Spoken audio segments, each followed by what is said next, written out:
Hello and welcome to Pushing Back, Ukraine Daily Brief. As the war enters its 738th day, these are the main developments from the past 24 hours. Russia has lost approximately 416,800 troops in Ukraine since the beginning of the war, the General Staff of Ukraine's armed forces reported. The number, which has not been independently verified, includes 1160 casualties over the past day. According to the released Ukrainian figures, Russia lost 16 tank, 28 armored combat vehicles, 35 artillery systems, 14 drones, 1 military jet, 65 vehicles, and 3 pieces of special equipment.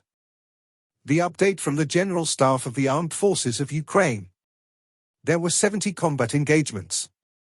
The enemy launched a total of 1 missile and 48 airstrikes, carried out 60 multiple launch rocket systems attacks at the positions of Ukrainian troops and various settlements. The Ukrainian Air Force launched airstrikes on 8 concentrations of enemy troops. The drone Air Force has shot down 1 Russian Su-34 fighter bomber this evening. The Ukrainian missile troops hit 1 artillery system of the Russian invaders.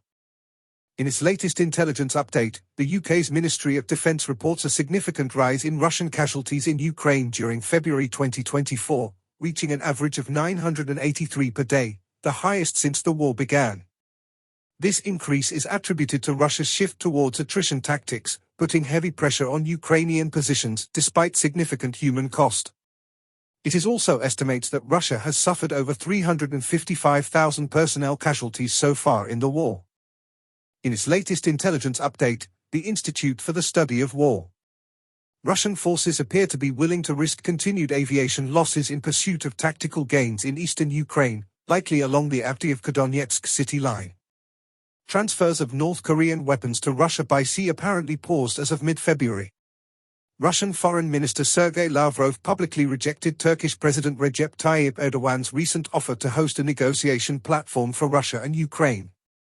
Russian Foreign Minister Sergei Lavrov used the Antalya diplomatic forum to promote Kremlin narratives about Moldova, likely to set conditions for potential Kremlin hybrid operations that aim to destabilize Moldova and prevent Moldova's accession to the European Union. Senior Russian officials acknowledged Armenia's reduced participation in the Russia-led Collective Security Treaty Organization, marking a notable shift in Russian official rhetoric that previously sought to ignore Armenian efforts to distance itself from the collective.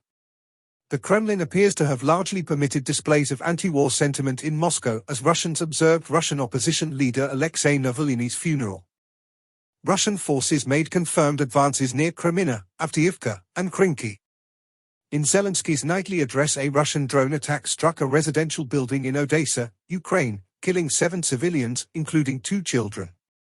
Zelenskyy condemned the attack, calling it terrorism, and urging the world to provide more weapons and missile defense systems to help Ukraine defend itself. He praised Ukrainian forces and emergency responders for their ongoing efforts and emphasized the need for continued national unity in the face of Russian aggression. Thanks for following today's updates. Please don't forget to like and subscribe for more content.